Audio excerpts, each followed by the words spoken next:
Hello, worldwide friends and family, because everybody's part of this catch wrestling family.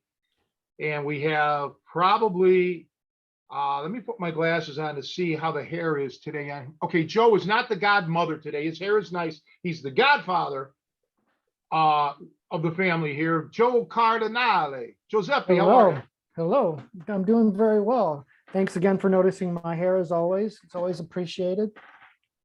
Your Yeah, hair is looking acceptable, I would say. So appreciate it. Looks like you combed it for the podcast, which is always a yes. plus. Yeah, I do one of these numbers quite a lot. Um, so yeah, let's before we get rolling on our podcast topics, do your weekly plug, Garuskis. Sure. So first and foremost, obviously, the big news we've been talking about for a couple of weeks now is that we're retiring the Tri-C program. So this is going to be our last time to lock in that pricing. You know, if something like this in the future comes up, it's going to be much more expensive. So you want to get yourself in on this. This is basically unlimited access. Well, I shouldn't say unlimited, but basically you have lifetime access to training with Tony, either in person or remote with videos, customized videos. You also have immediate access to download all his video content. There's like over 30 videos. I forget how many hours or 30 downloads, but it's multiple videos in each. So it's really the entire library of videos. And like I said, anytime you're in the area in Chicago and can come in and train, that's free to you after that. So it's a lifetime membership. It's the best bang for your buck, and honestly, the best way to help Tony out too. So if you want to support Catch Wrestling, support Tony, that's what you can do, and do it now because the clock is running out on this. Like I said, if anything like this in the future, it's going to be less access for more money. So definitely jump on that when you can. Of course, we want to thank people who are our members. We have monthly memberships. If you cannot pay to train or pay for videos, at least, you know, as a thank you, join up for our membership levels for, you know, watching, listening to these podcasts, watching the YouTube videos, all the information we give out for free, basically. Show your gratitude. It's always appreciated for those who have. We have a $5 a month thank you level, kind of like a Patreon deal. And then we have the $10 a month where we actually do produce unique monthly videos, something that is not released in any other format. So it's not something you can buy or download separately. This is unique video content for you, where sometimes we do little training sessions or we answer questions, but it's unique. So get access to that for the ridiculously low price of $10 a month. And like I said, there's all kinds of levels of custom training and videos that you can get on Tony's website. All the links will be below, in the descriptions of the YouTube video. And of course, check Tony's catchwrestle.com website for that. We also like to plug our friend schools. If you're looking for authentic Muay Thai and you're in the Midwest or Chicagoland area, there's the Akai Training Academy up on the north side of Chicago, run by Rick Solo. We've also got, Jason Bender's Martial Arts. He does gi jiu-jitsu, and he also does striking, and there's judo there. Great school, very friendly environment, very welcoming. And if you're looking for no-gi grappling, Josh Piscini's 10th Planet Chicago, also on the north side of Chicago, is a great place, a great resource. So those are all things we can heartily endorse.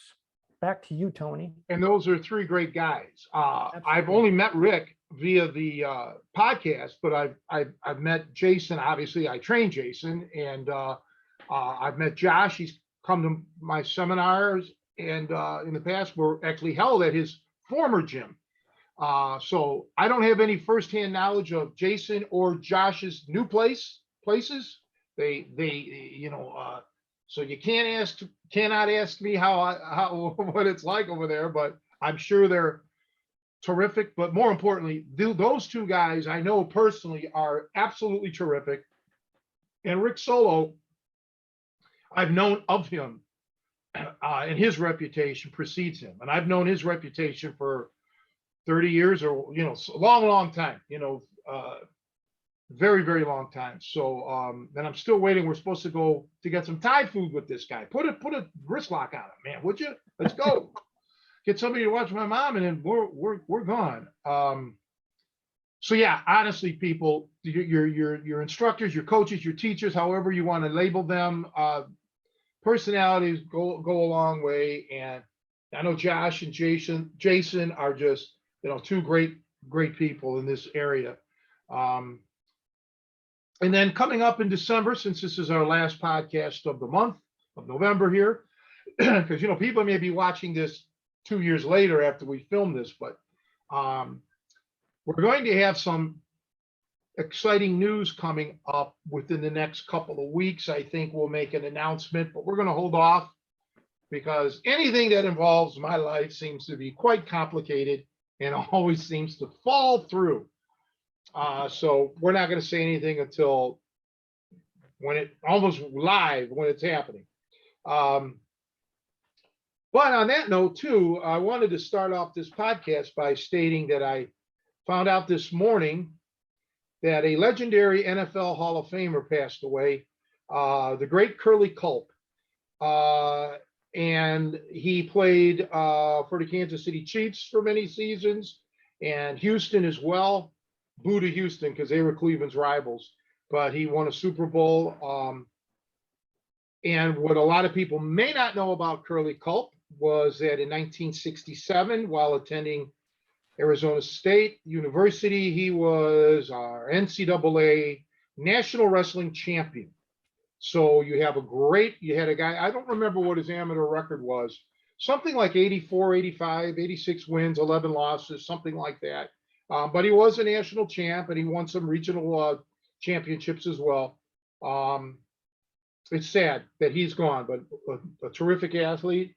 And, a lot of a lot of wrestlers, amateur wrestlers that actually have played, pro football. I don't know, I shouldn't say a lot. I don't know what you consider a lot, but there were a few. Bob Golick and his brother Mike. Well, Bob played for the Cleveland Browns and the Raiders. Bob Golick, I don't know if he won a national title. He may have, or he may have been a runner-up or third place or something. He was an All-American for sure. Notre Dame. And his brother Mike wrestled as well. There's probably a lot that I can't even think. Oh, Carlton Hasselrig, Steve Neal, who actually beat Brock Lesnar in the Nationals. These are just the names off the top of my head. Oh, I'm sure there's plenty. And Bruce Wilhelm, who was not a football player, but was a World's Strongest Man winner a couple of times, I think, an Olympic weightlifter. He was also a collegiate wrestler. I don't know if he won any nationals, but yeah, you never know. There's a wrestler hidden somewhere. That waiter that you saw at the restaurant, the bartender, that priest that you confessed your sins to, they might all been wrestlers at one point in time. You don't know. Well, that crossover with football makes a lot of sense because in high school, it's kind of like the off season for one another. So like if you're wrestling or playing football in the fall, a lot of those guys wrestle in the winter time. Stay in shape. Yeah, a lot of football coaches want you to do that to stay in shape. So yeah, it kind of makes sense that if you're kind of excel at them, or if you're a great athlete, that seems to be a very common pair. Yeah, but it's got to be weird if you're a lineman or something. You can't grab, you can't hold, right? You can't, you can do this. Like if you were a sumo wrestler or something, maybe, that would really probably transfer over to football a little better. But yeah, I guess you would have to probably constantly or consciously think, okay, I can't wrap them up. I can't do certain kind of moves. That may come instinctively as a wrestler. I don't know. When I played football, I was a receiver and a roverback, so I wasn't blocking shit. I was running as fast as I could. all the time, so I didn't have to worry about anything else. Have you ever watched any rugby? Not, I mean, only, only if I was at gunpoint, probably. No, it's just, no, I've seen, like if I've been, it's like soccer. The only time I'll watch soccer is if I'm out and it happens to be on somewhere. Soccer is much more popular in, well, probably just in general, but in Chicago, because, I used to frequent a lot of ethnic places, Polish, Italian, Irish. So they always have their soccer on. But rugby, I've never seen a complete game of rugby. I've only saw bits and pieces, and I kid around, but it's a rough sport, man. Those guys are they're dogs, man. They're in top shape. Yeah, I've only seen glimpses of it too. Like when I've been at bars that are kind of more European themed or whatever, they'll have rugby leagues. I think there's a place, is it Quenchers or the Globe? I think it's on Irving Park in Chicago. Anyways, but they used to have rugby games on. My buddy lived in the area. But the other thing that struck me though is it looked like their tackles were much more like double legs. And I don't, but that was just kind of my impression that maybe there was a little bit more of a wrestling component there. They had that Aussie rules football too. I don't see any of that anymore. Uh, Quenchers, by the way, is long gone. That was on Fullerton in West. Oh, okay, yeah, that's right. Yeah, that was a bar that didn't they have like beers from around the world. The last time I was in there, they had on the board, I believe it was 265 different beers. Lots of beers. So is that like 2 weekends for you, or how long? Yeah, three trips. I don't count it by weekends. I count it by how many trips to the ATM. That was a 3 tripper. But yeah, yeah, I missed that place. Funny, I've always had this dream of the perfect beer. Okay, I drink. Everybody knows that I drink High Life, but I just wanted to have this like perfect beer. So anyway, I'm in there with my buddy Dave. He was a student of mine too. He was in town training and hanging out. We go to Quenchers. So we try this beer on tap. What the hell? It was unbelievable. I said, this is it. This was the dream beer. This is the best. This is it. So after we left, we went to back by my apartment. We went to Binny's or Armanetti's, probably Binny's. I think it was Binny's over there. And they had cans. They had it. So like I bought a 12-pack. So I figured we'll have some, and then we'll save it for the next day. Oh no, he was going back the next day. But anyway, we got home. We got to my place. We cracked it open. I drank it. I'm like, and this tastes like shit. It just did not taste like the draft at Quenchers. Same beer, but it just tasted different. I gave him I said, here, take it with you. I'll never drink it. It'll go bad. Just take it. I don't want it. So he took it back with him, but so I was disappointed. Yeah, isn't it? I mean, obviously having it on tap is going to be different than getting it from the can. The other thing I've heard too, depending how you get the out beer too, it's different. Like drinking Guinness in Ireland tastes different than drinking it here, let's say. Now that's kind of more of an extreme example, but I've never been much of a stout drinker or Guinness or that kind of a thing. But people said, yeah, they basically send I've heard this about other products too, that they kind of send their, how shall I say it, their cast off stuff to the States. They're like, here's the stuff that we don't want. And the higher end stuff stays in. Like I've heard that about olive oil too, that like the olive oil we get from Europe is kind of subpar compared to what they have there, that they don't give the best, they don't export the higher quality stuff to us. Well, I go to the Italian store for my olive oil. So the extra virgin. So I'm assuming I am getting the best. But yeah, there was something about, now again, this is probably a wives' tale. I don't know if it's true or not, but this thing with like Miller, so they cast it all from the same vat, but depending on where in the vat gets, you get your light beer, you got your MGD, or you got your High Life and all that. I don't know if that's true. I've never been to the brewery. It's in Milwaukee. I'd like to take a tour. I mean, all these years I've lived here, and Milwaukee's not that far from Chicago, or especially from where I'm at now. They probably have a wing named after you too. Yeah, they probably should at this point in time. You know, they got to keep me alive. Okay. Because if something should happen and I should die, there goes their company. But no, all kidding aside, I even have, you know, I don't even get out.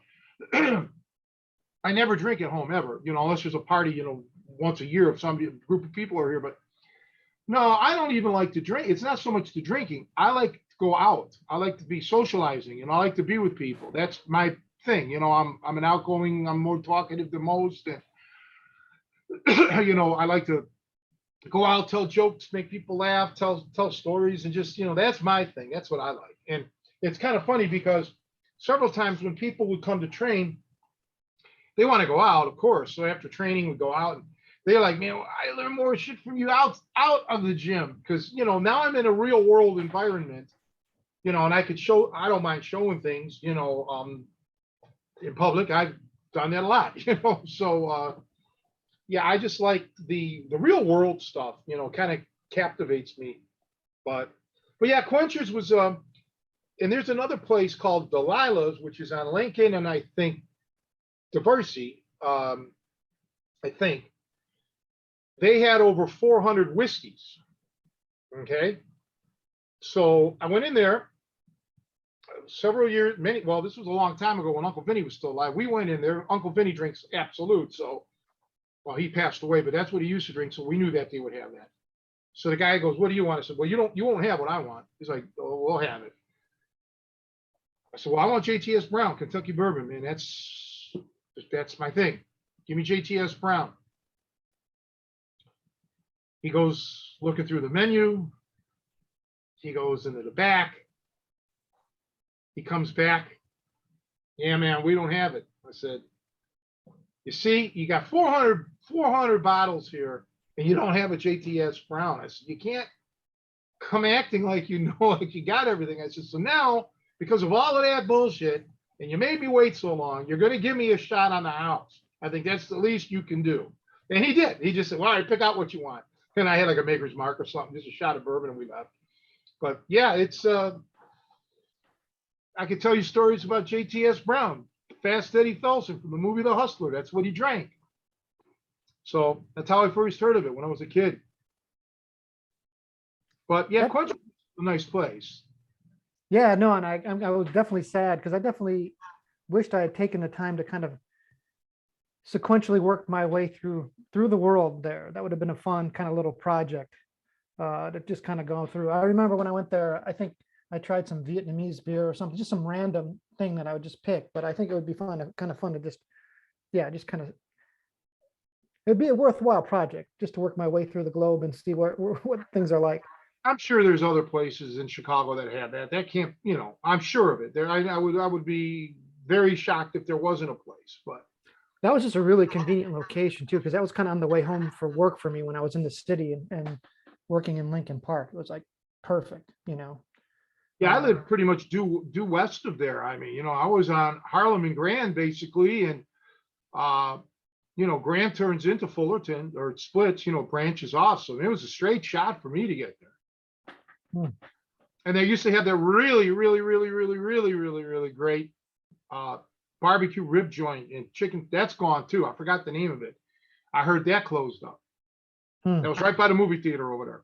Oh, I know exactly what you're talking about. Yeah, I see. We used to get barbecue there before. That was the best. That's all gone. You know, and that's all before COVID too.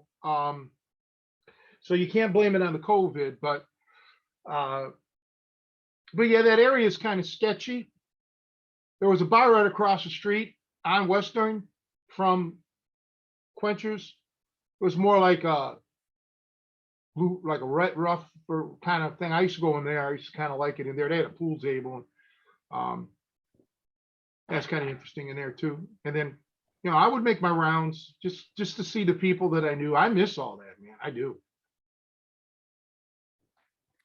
Yeah, definitely. I mean, when we went to Cleveland, you definitely made me appreciate bar hopping and how to stay on the move though, and eventually find, you know, the clique of people that it's good to hang out with.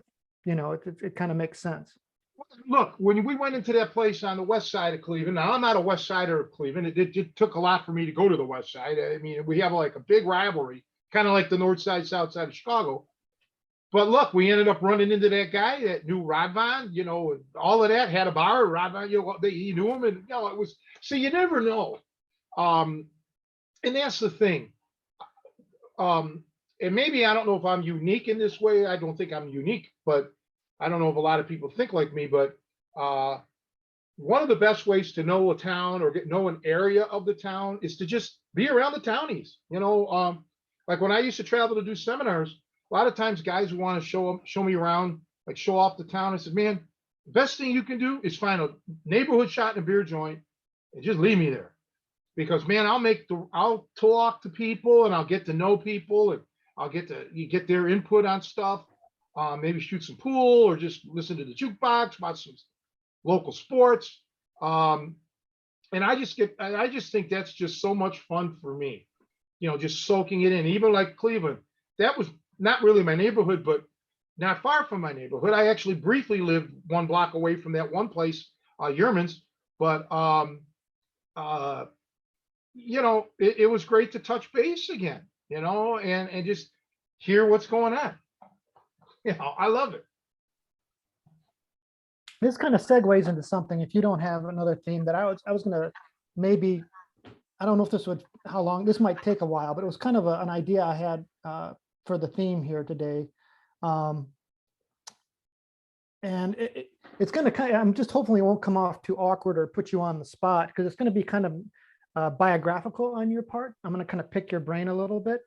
And I obviously people listening in, I'm worried it's going to come off like, I don't know, some kind of weird hero worship or like, blowing smoke or whatever. But I think there's some valuable information for picking your brain on this, because as I've been hanging out with you, and, I think a lot of people who listen to this podcast, obviously they're aware, that you've achieved a high level in the martial arts. You've learned your unique talent in the world with that.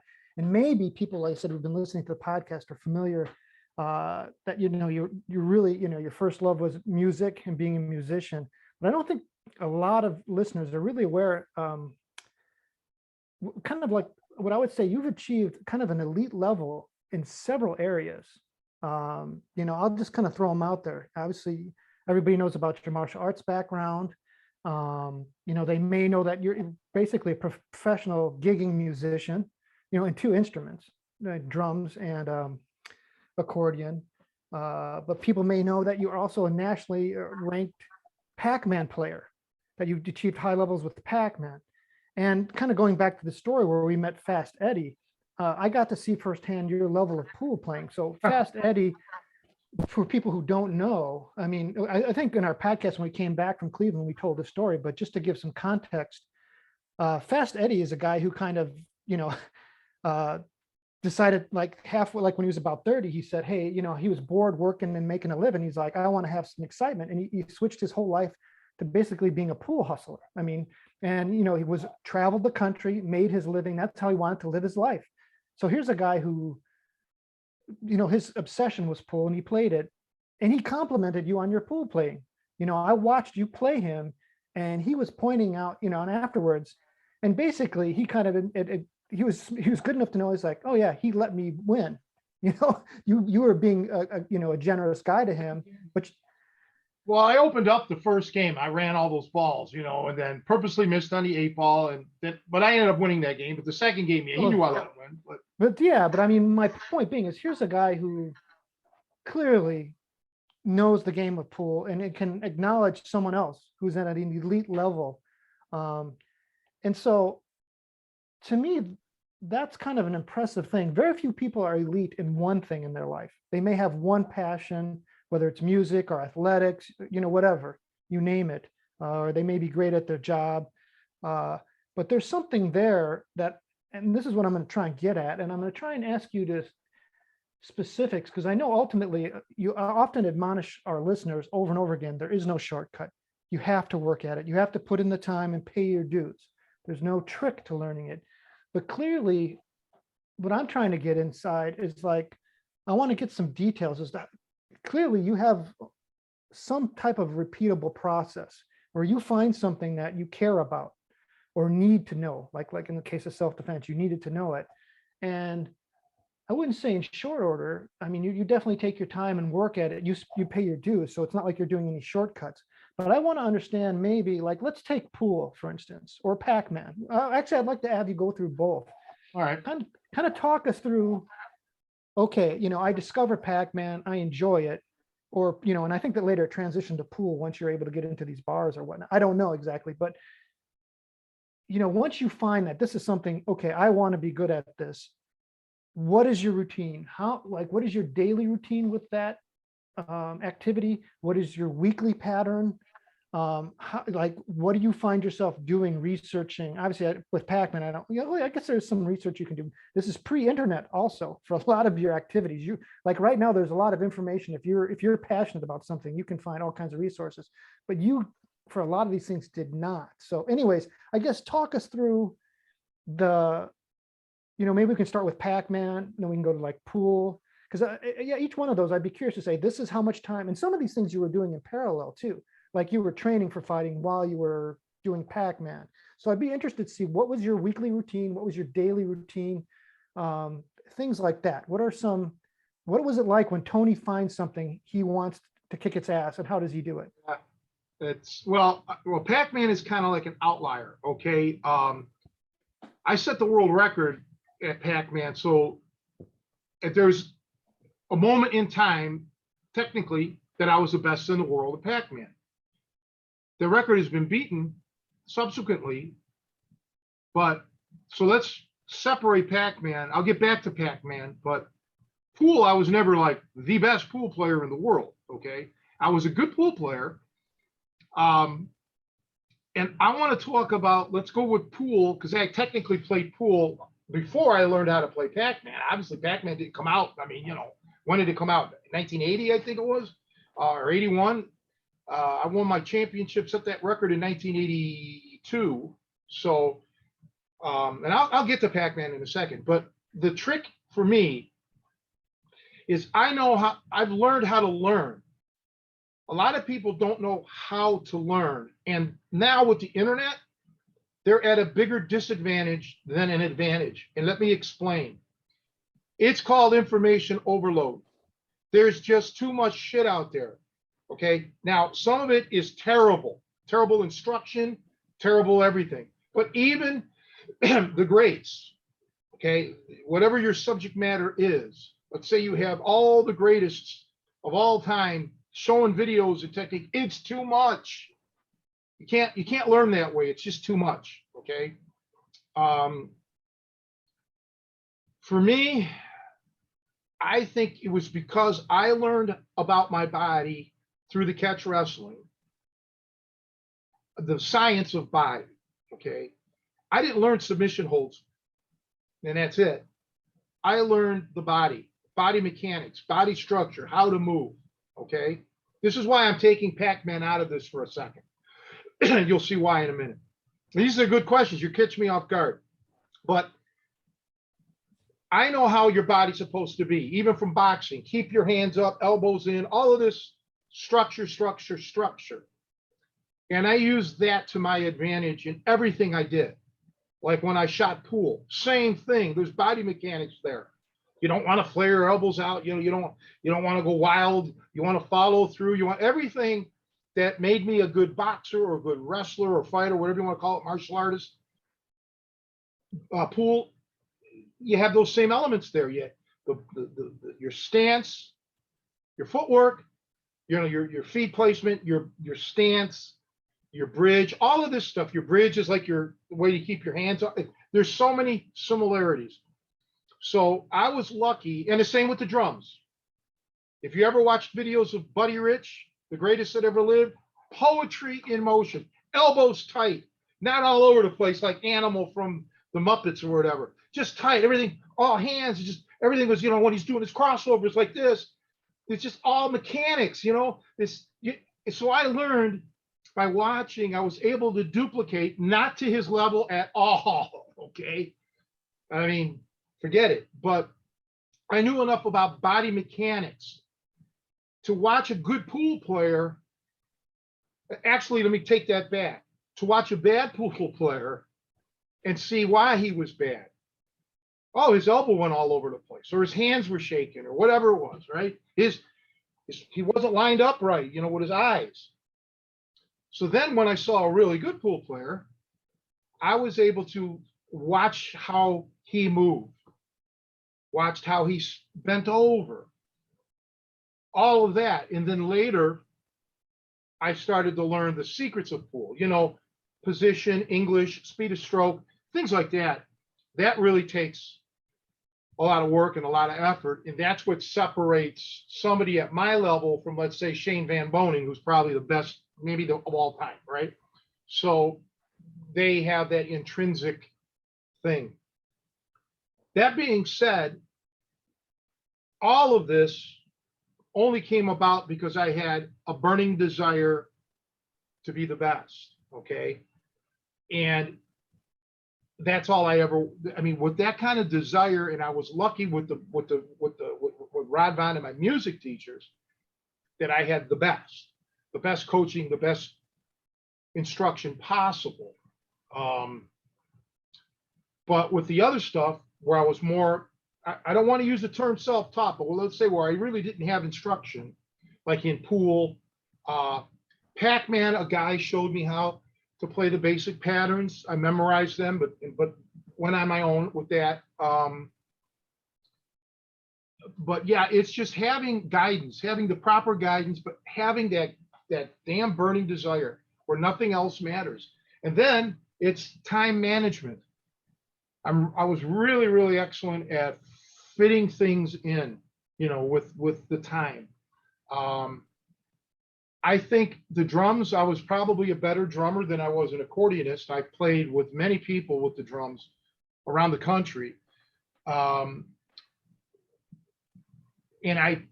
if I didn't do the fighting, the martial arts or whatever, the catch wrestling, all of it, and just stuck to the drums, and if I would have been able to get a drum instructor, I probably would have been a studio musician somewhere, probably, because I would have been able to channel 100% into that.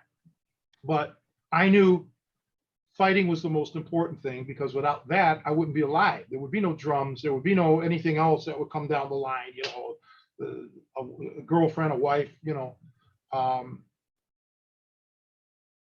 but really, my best advice to everyone is find something that you do have a desire for, and really find yourself a good instructor, because you can't be, especially nowadays with all the damn frigging YouTube videos or whatever, you'll never learn. You'll be dabbling. It's like you're going to a buffet restaurant. You're taking a little bit of this, that, this, and it doesn't fit. It doesn't work out. You're sometimes ending up trying to put a square peg in a round hole. I didn't have to have that problem, okay? Because there was none of that, no videos or anything in my day and age. Does that kind of help answer your question, or you need more specifics? Well, I mean, that definitely starts to give a good overview of your philosophy and approach, but I was looking for specifics too. I mean, whatever you're willing to divulge, like literally, what? Like what? Specifically, like when around the area of time management, when you were gearing up to like get your record in Pac-Man or whatever else was going on, how many hours, and like I said, we can ask that question about whatever. I guess in each arena, if you could answer that question, how much time per day and or week were you putting into something like that? Okay, well, let's look, and now we'll get on to Pac-Man. So you were there where you saw the Mr. Heroes, where I did my Pac-Man, and you know where I lived. So you get the distance, 3 blocks, but shady area, and whatever. So Pac-Man is kind of like, okay, like an enigma here. I would probably put in 2 hours on Pac-Man a day. Excuse me. You have to remember now, I was doing Pac-Man hardcore really like my senior year of high school. That's when I set the record, 82. and won the that tournament at Chuck E. Cheese thing.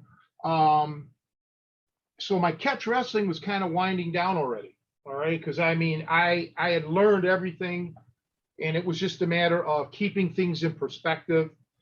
I had more time because school was shorter. I went to a special school. You also saw that school. It's now closed. So I was able to get out of school a little bit early. And, so I worked well during school. Now, this is important. I'm kind of segueing. I would drive people nuts. This was always through school. I would be doing like paradiddles and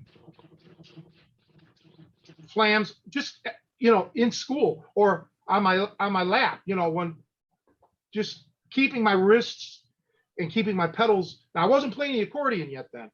I didn't play the accordion until I got out of school. But I would work my feet. Just so I throughout the day, I would be tapping and I would be doing things like that. Okay. So that's how I kept the drums going. The wrestling, the fighting, everything, my movements throughout the day were always geared on trying to keep my elbows in, trying to keep my hands up, or just fighting in my mind. So that was always a part of my mind too when I wasn't drumming. Pac-Man, that's a whole different story because you had to be on that arcade machine. Okay, there's no other way around it. Yes, there were patterns. You had to memorize those patterns. You had to, first of all, I had to develop my own pattern once I got past what was called the ninth key. I had to come up with my own pattern and keep it going and going. After that, it becomes a matter of perfection. Okay, you can't make a mistake, or the machine can't make a mistake, because sometimes the joystick will screw up, or it'll get moist from sweat and then you slip off. So that took a lot of effort. There's no practicing at your house for Pac-Man unless you happen to have a doggone Pac-Man machine. So I actually had to be there, and it was just luck that Pac-Man came around at the tail end of my learning to catch wrestling. Otherwise, I wouldn't have had the time.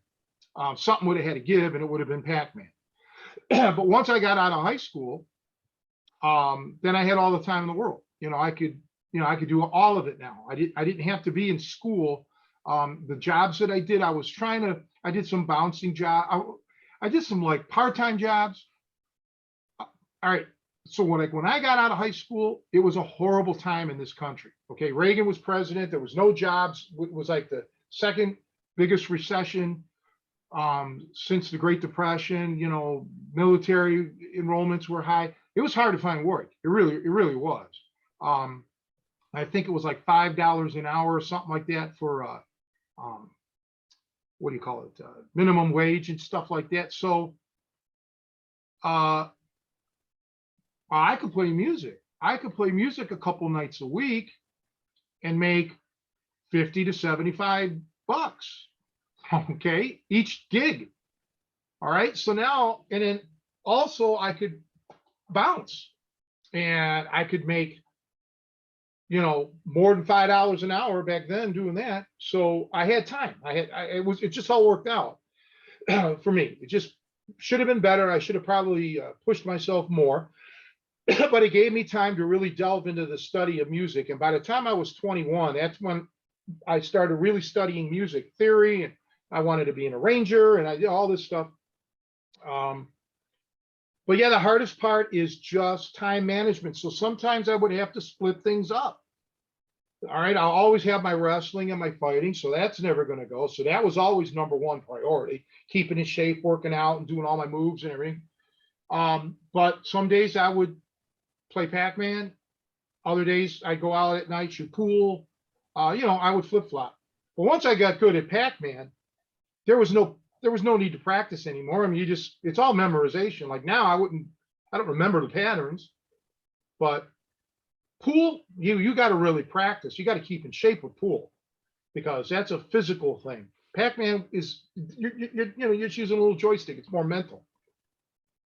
So yeah, I'd say 2 hours of pool or of Pac-Man when I was really rocking and rolling. Now there may have been times in the beginning where I played longer. I don't know, but For the How many people who don't know, how many quarters would you go through in 2 hours? oh, in the beginning, a lot. Well, at the end, one quarter. Wow. Because, I would never, I was scoring over 2 million regularly on that thing. That took a long time. So maybe 50 cents, but in the, maybe twice, two times. But I went through a lot of quarters, man, learning I cut a lot of grass and shoveled a lot of snow just to have quarters to play the goddamn Pac-Man, because man, like, let's say you start the game and you get eaten right away or shortly thereafter because you made a mistake. You just sometimes I would just quit. I was just take let's eat me, just get it over with so I can restart the game again. And then I would also play. This also took time because I would play with the owner of Mr. Heroes a lot, Man Beck, who I told you guys was a Korean martial art master. Him and his brother owned Ohio Black Belt Academy. So we play not partners, but play against each other. And he was pretty good. He was up in the 200,000s, okay, which back then was good. You scored 230,000, you were good. And when I first started playing, his name was Man, he was better than me, okay? But the guy that showed me Pac-Man and taught me how to play was better than Man. So one day, the guy that taught me, Mark Anderson, he takes me over to Mr. Heroes to play Pac-Man. Okay. He was like 30. I was 16. That's exactly what I was. I was 16. And boy, this guy put up like 250,000 or something on this machine. And then I go in there a couple days later or whatever on my own. And Man, the owner, I never spoke to the guy before. I was always in there just ordering up my Roman burgers, but I never spoke to him. My friend's mother worked there. He comes up to me, he's like, he had an accent real thick. It was hard for me to understand him at times, but he asked me, who did this? Who put that 250 up there? I smiled, my friend. I said, my friend. So I watched Man play, and Man was almost as good as Mark. Just a little different pattern. So once I got good, I started to get better than Man. But the ironic thing is, Pac-Man was just my thing. They had a Frogger machine right next to it. And Man was really good at Frogger, much better than I could ever be. And it was interesting watching him because in my mind, I'm playing video games with Bruce Lee here. Okay. That's how I watched Man, and I watched everything that he did and how he moved. And above the machines, they had photos of him, with a barbell in his mouth and, just all this breaking bricks, all that stuff, from the karate, from the Taekwondo dojo. So it was just like a surreal little experience. It was really cool though. But it just took perseverance, just practice. There's just no shortcut, but you have to practice correctly. That gets us to the catch wrestling or jujitsu or any martial art, especially if you're training on your own. You don't know if you're practicing correctly. You could be just blowing it, doing things improperly, and you'll never know until crunch time. Whereas on Pac-Man or Frogger or any of those video games, you screw up, instantly that you screwed up, okay? If you lose a life, or you get eaten or whatever, well, that was a bad move. So in that regard, it's almost self-educating. You have a parameter there that you have to fall into. With the drums, I found out years later, I did a lot of things wrong. Okay, or I made things more difficult than I should have. If I would have had a good coach or a music instructor, music teacher, it would have probably saved me a lot of time. But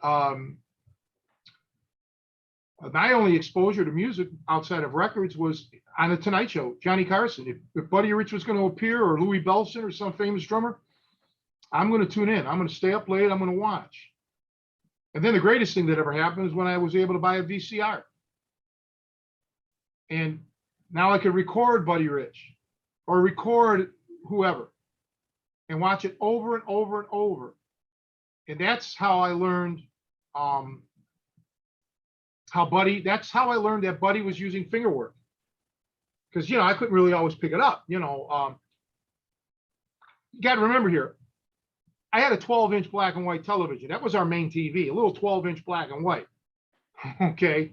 So it was hard to see this shit. By the time I was able to get a VCR, I was, I had money. I was out of school. Or no, I think I was a senior or something like that. I was working, doing stuff too. We had a little better TV, like a 19-inch television. So I could see things a little better. So, and yeah, I was able to watch and rewind and pause it. I don't think this thing even had slow motion. It was a Betamax. It was a Sony Betamax. It wasn't even a VHS. And I saw how Buddy was moving his arms. So I try to mimic that. And then that's the first time I ever saw a Bruce Lee movie ever, was when I got a VCR. And I went to, I signed up for, to sign up to be like a member of these video clubs or whatever. And I rented a couple martial art flicks of his. And I slowed down, like frame by frame. I tried to go when he was doing the nunchucks. Because I had nunchucks. And so I learned how to do the nunchucks by pausing Bruce Lee, and watching how he did it. That's the only tools that I had. I never really put it together with you on the drums, but so do you have any instructors growing up, or was it like, did anybody show you, or was it really? Okay, let's get to that. So I was given the wonderful gift of 2 drum lessons with this old codger. He was probably a very good drum instructor. I don't know. Ed Bobick was his name. So no, I can't say that I had lessons. I had 2 lessons, which was nothing. However, I had a friend in 9th grade who was a drummer and very good, rock and roll. But he took lessons. He could read. He was in the 9th grade band. He was in the band. Okay. He had I don't want to get too personal about the guy, but he had a little health thing. So he wasn't really able to participate in sports. He didn't do gym class or anything. So, his whole life at that point was music. And then later, I got to meet the drummer from the Daz band, because the lady down on my street knew him. And then there was this kid across the street that also played the drums. He was older than me. He died sadly on his 21st birthday, Boy. Set up my drums. And then the Daz band drummer tuned my drums and just gave me like one lesson, like showed me some funky, like funk, R&B kind of licks, grooves. So no, I never, but that was so gratefully appreciated. No, I never had any other, I think he played for the Daz band. I don't recall now. Daz or Ohio Players or something, but it was some Cleveland band that made it kind of big. Anyway, that was it for me. No, I really didn't have that drummer instructor. I wish I did, but it would have conflicted with my catch wrestling. I'm sure of it. Because that was the most important thing to me, was learning how to fight. But I'm rambling, but I started playing the drums long before I learned how to fight, because I was doing that, I guess, since I was a little baby. And I can remember getting spoons, tablespoons or teaspoons, and pounding on telephone books, big, thick. I had the white pages and the yellow pages, man. And I'm practicing, on that until I could eventually get drumsticks. And then I got a toy drum set, totally toy. And then I think I was in 8th grade when I got a cheap ass drum set called a Stewart. That was the brand, Stewart. That was my first drum. I bought it from Sam's Music down on Prospect in Cleveland, Ohio. So that was how I I guess what's the word, how I delved into the world of drums. But once I got into the learning how to defend myself, that was top priority, because I was a nervous wreck in that neighborhood. It was dangerous. And learning how to fight was the best thing for me. I wish I never had to. I wish I lived in a nicer neighborhood, but it wasn't to be.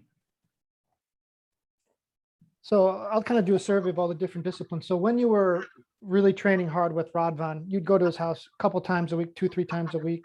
And More than that sometimes. Oh, really? Sometimes every day, sometimes 3 days, sometimes, once or twice, over the course of 5 years, things change. things vary up. So, but there could be times when you were like, I don't know, if you're there, if you're going to his house every day of the week, you're easily putting in probably like a dozen hours a week training or more. Or like when you weren't going to his house, were you then on your off days? How much time would you spend, shadow boxing and shadow wrestling things, drilling stuff? 2, 3 hours, easy. Wow. Oh yeah. Oh no. Well, again, until I got a weight bench, which wasn't much, I didn't lift weights. Okay. I didn't have access to that. So I just did the conditioning that he showed me, and then I get just technique. So I didn't have to like spend an hour or whatever lifting weights. That would take up more time too. So it was just a priority of mine. And of course, as you get better, when you're not as good, there is some waste. You waste a little bit of time because you don't know exactly what you're doing, and you may have to, your conditioning may not be right, or you just got to practice it over and over and over again. But as you get better, you don't need, you can cram a lot more in the same amount of time, or conversely, get more done in a shorter period of time. So you don't really need to, put in that kind of effort. It's a different kind of effort as you get better. Sure, you become more efficient at your training, and the more Efficient. Yeah, efficient. You become much more efficient. It was just always kind of hard. The hardest thing was like I could go to any game room, probably in the country for sure, and blow everybody away at Pac-Man. Or you could walk into a pool hall, and if you're the best, everybody's going to be blown away, right? Well, with fighting, what I was doing, especially then, nobody was into grappling. Nobody. And there was no place for me to go. I had all this skill. And the thought of me going somewhere and showing it off, no, you didn't do that. The only time you showed it off was when you had to use it. Okay. Now you could go to the boxing gym, which is what I did. And I could wrestle a little bit with the guys, but I can't go to town. They're not interested in that. They would share back and forth. They would allow me to do things, and I would allow them to do things. And that's how we worked it out. But it's not like today where, you can walk into an MMA gym or something like that and just blow everybody away. You can't, that didn't exist back then. That just wasn't there. So that was kind of, later on reflection, it was kind of like a frustrating thing, and I didn't realize it at the time because I had no camaraderie. Okay. There was no camaraderie like you would have it in all these other martial arts schools. You got 30 guys or however many are in your school, you got that bond.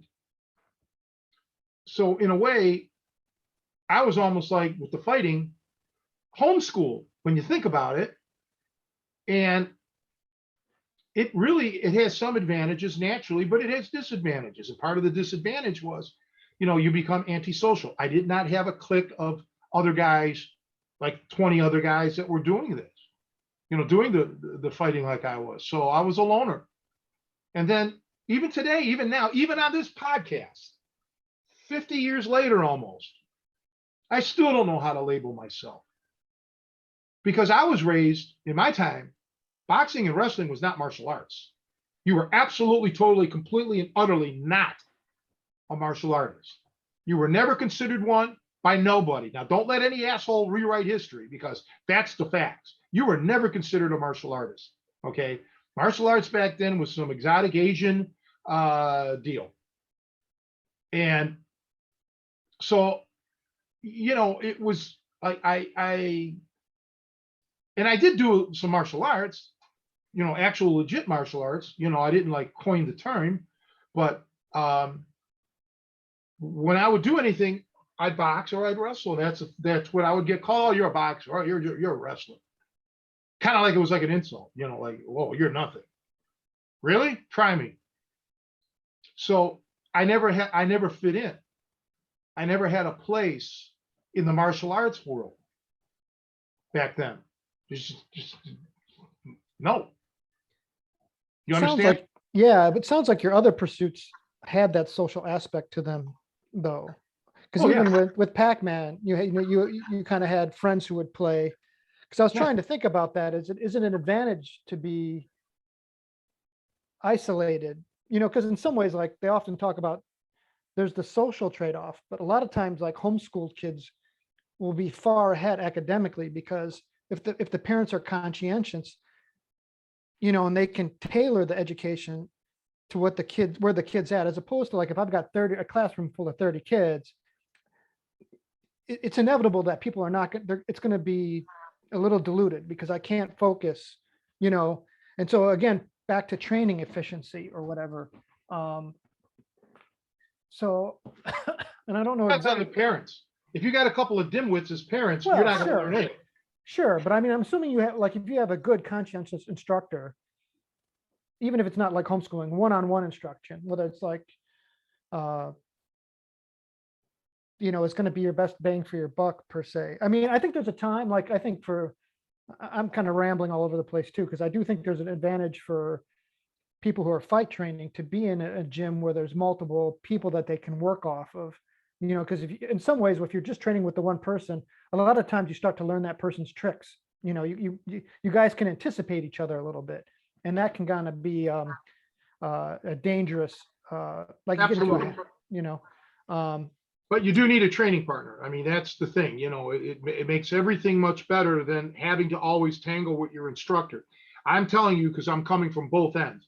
I tangle with my instructor and I'm the instructor, and it's much easier. I always try to tell everybody, just bring somebody with you, because sometimes you have to step aside as the student. You have to step away and watch the instructor demonstrate the move on the person. Okay. You can't see it. You can't see sometimes everything that's going on. It's a little different with boxing, but not with wrestling, because sometimes there's things that you just can't see.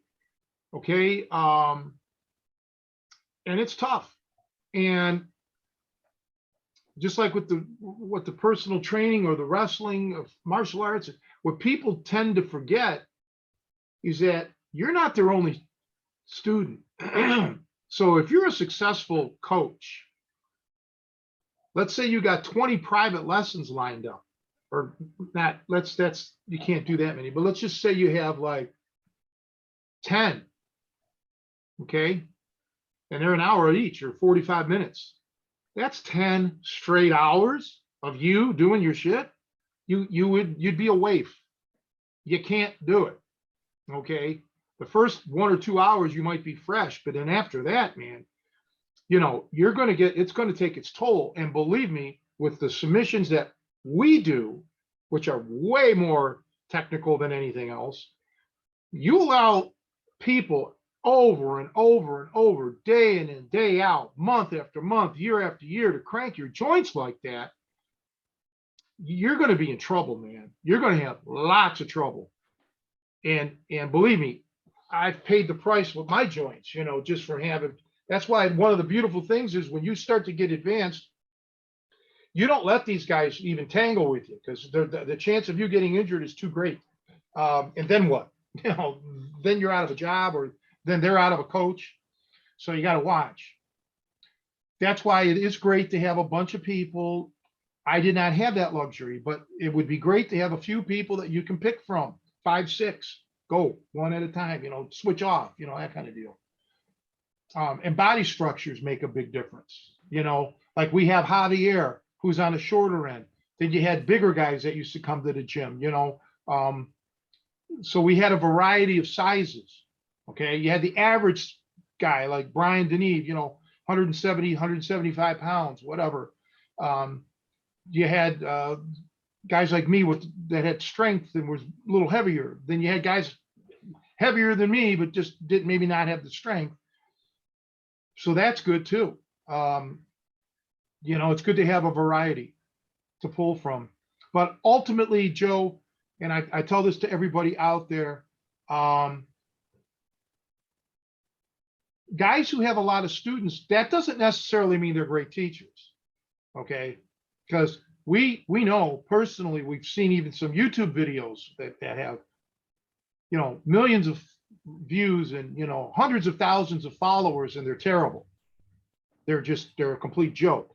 People don't know any better though. Okay. So sometimes the guys who are and Josh Piscini talked about this, the guys who are really successful seem to have kids classes that pays the bills. But the hardcore, really rough guys, they only may have 3 or 4, maybe 5. Who knows? It's not everybody's cut out to be a champion, but there's a lot of people that like to strut like they're a champion. We see that too. But being a champion takes something very special. And a coach cannot put that in you. All a coach can do is get that out of you. Okay. That's what a good coach does. He takes that out of you, gets that developed, that which is already in you. And that's where it's the desire. You have to have the physical attributes and so on. And a good coach will tell you straight out, when they come to the realization that, hey, you're never going to be a champion. Yeah, maybe you just don't have it. Sometimes that's a bitter pill to swallow, but it sometimes is true. So then, again, I don't think in my life, I've told everybody this. I don't believe I was born with any special gifts.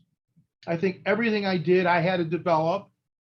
So maybe I had the potential, but the only thing that I was kind of given, I guess, was speed. I was fast. I could run. My hands were quick. I think that, but I wasn't born. I never considered myself some kind of world-class athlete guy. I just felt like I worked hard at everything. And everybody I know that was ever great at anything worked hard at it. They just did. That's all I can say. So that should be a motivator to a lot of people that, you can do it even if you don't think you can. You may not be the best that ever lived, but you can be the best that you could ever be if you put your mind to it, you have the right instructor, and just have that desire.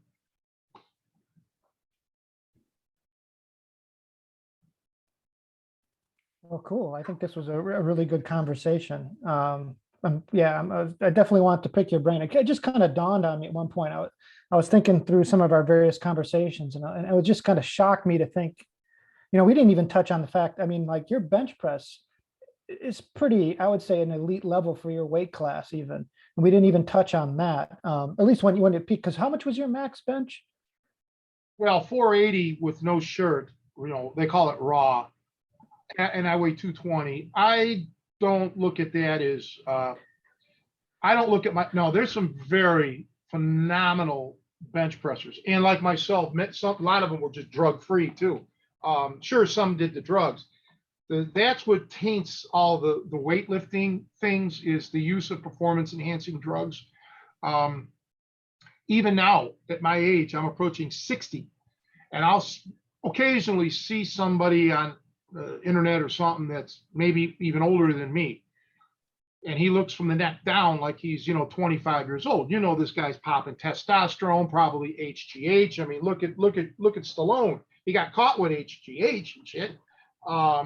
So I always stayed away from all of that, because what good is it? It's fake.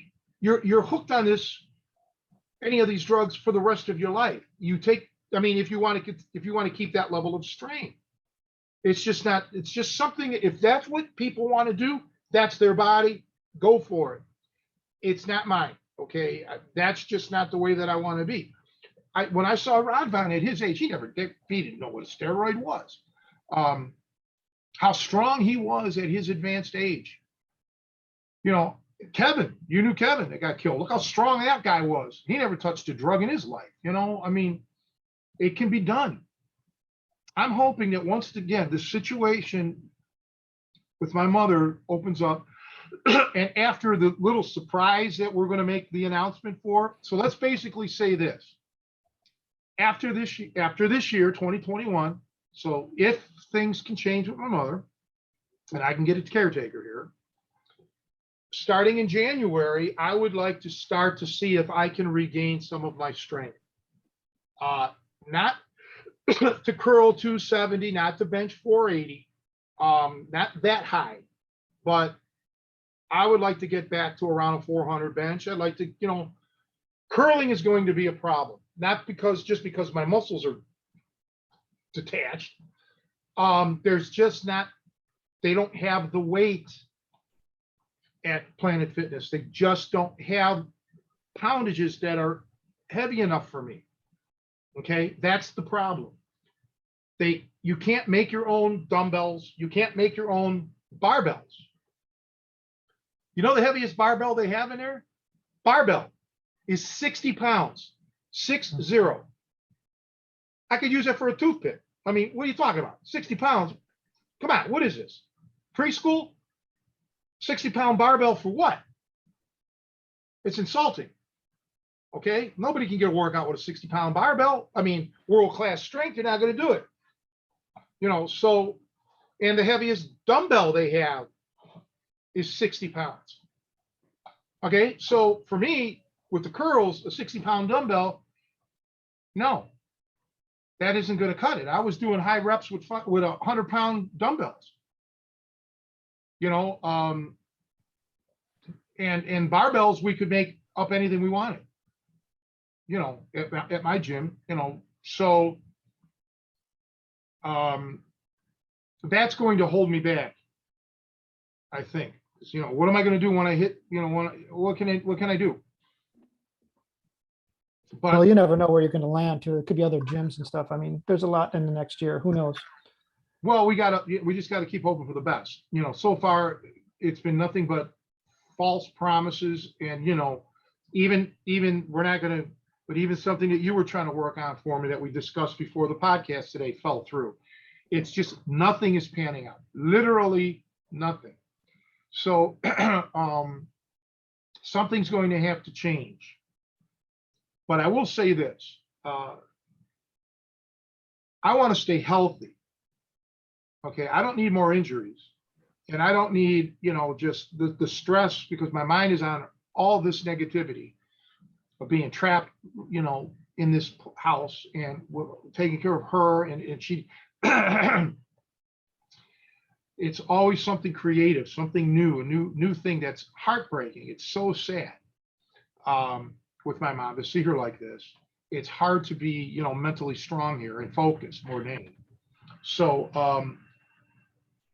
but I need to start, you know, I need to take, after this is all over and done with, I need to have at least a good year or two of all about me, you know, getting back, me going out and enjoying myself, or me, you know, getting my strength back to where I want it to be. You know, I really want it, you know, to be, I have certain limits in my mind, okay?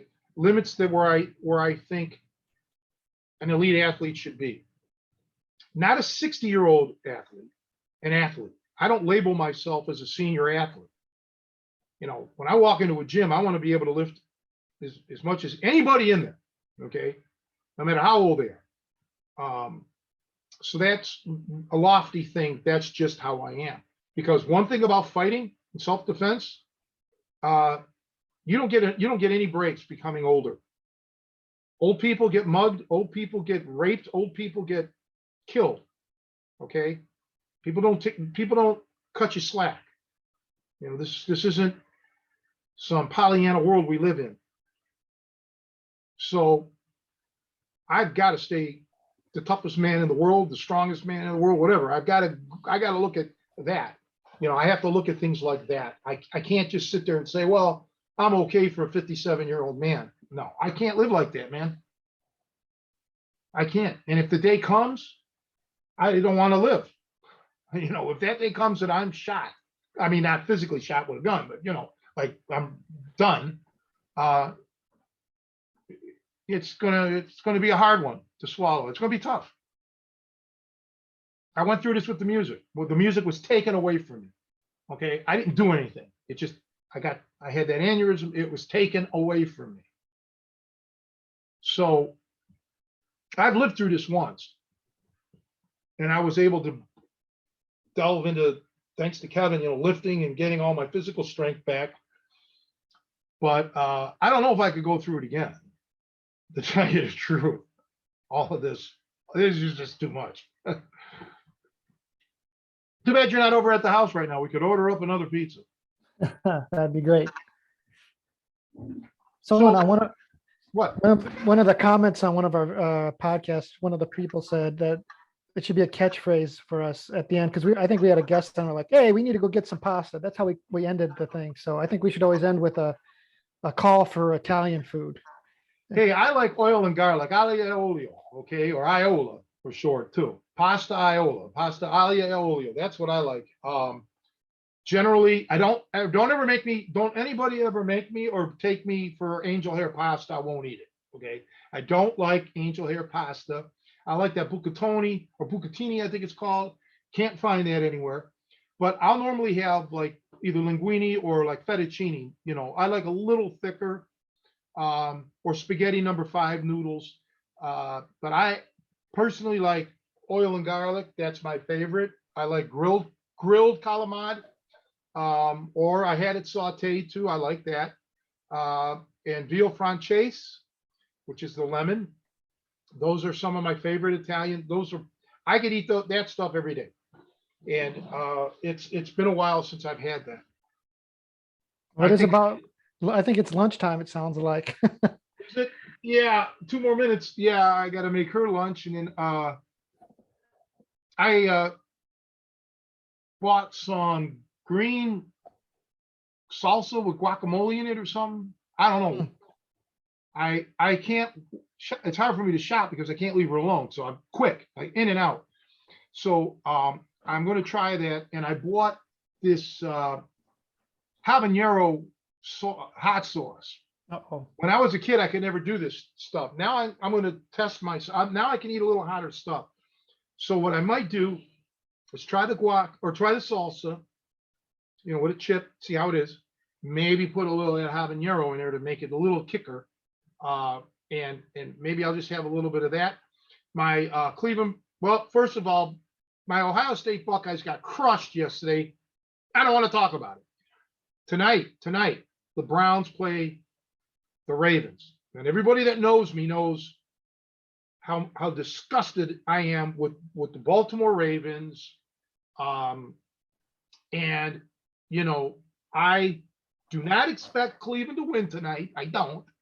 I think the Ravens are going to do it, but I'm always going to pull for my Browns. So I'm going to get to watch the game tonight at the house here.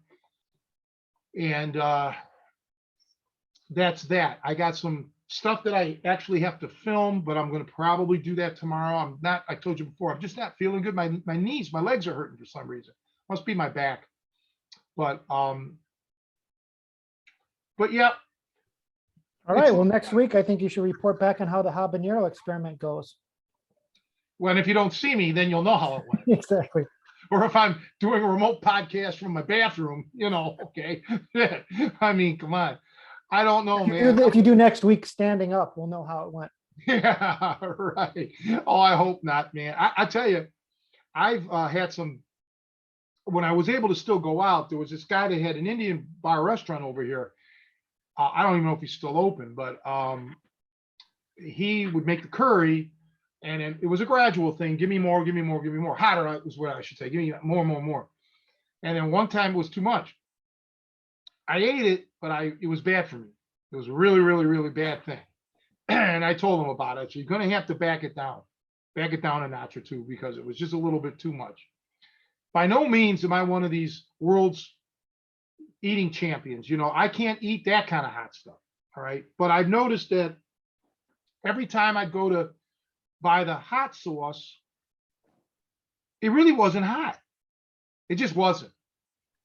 So that's why I decided, well, let me just try something called habanero. I don't know how hot this is going to be. It may be very hot. I mean, I'm just going to, take a little piece on Right. it. If it's too hot, then I'll give it to Scott because he likes hot stuff.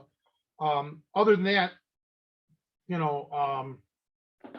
why bother? I'm just gonna, I'll try it. That's all I can say. All right. All right, buddy. Good So I talking can- to you, man. Very interesting conversation. So, Yeah, there's a lot of interesting people out there, but the internet kind of blusters and a lot of bullshit, but the fact of the matter is, in closing, I've not seen anybody except these acrobats. I've not seen anybody that can't be duplicated. You can do it. Everybody can do it out there. Okay. Just try. Okay. I've never seen anything impossible. Even Buddy Rich, as great as he is, there's guys out there that are right there. Not just maybe a smidge slower or something, but there were some guys that kind of got close. So it can be done. But just remember one thing about Buddy Rich. Everybody was chasing him. I to this day, don't think we ever saw the ultimate Buddy Rich. I think he had another gear. He never needed to do it because he was a musician. There was more than just speed. But anyway, guys, try your best, get a good coach, get that burning desire. And the only thing that you probably will never be able to do is be as handsome and as charming as Joe Cardinal. That may be the only impossibility. well, that's right. I think just to keep your goals realistic, I think is what you're trying to say. Right. Yes, absolutely. All right, guys, we will see you next week hopefully Nico will be soon. I think he should be able to come back Okay. online. Yeah, hopefully the prodigal son will return. Okay. All right. See ya.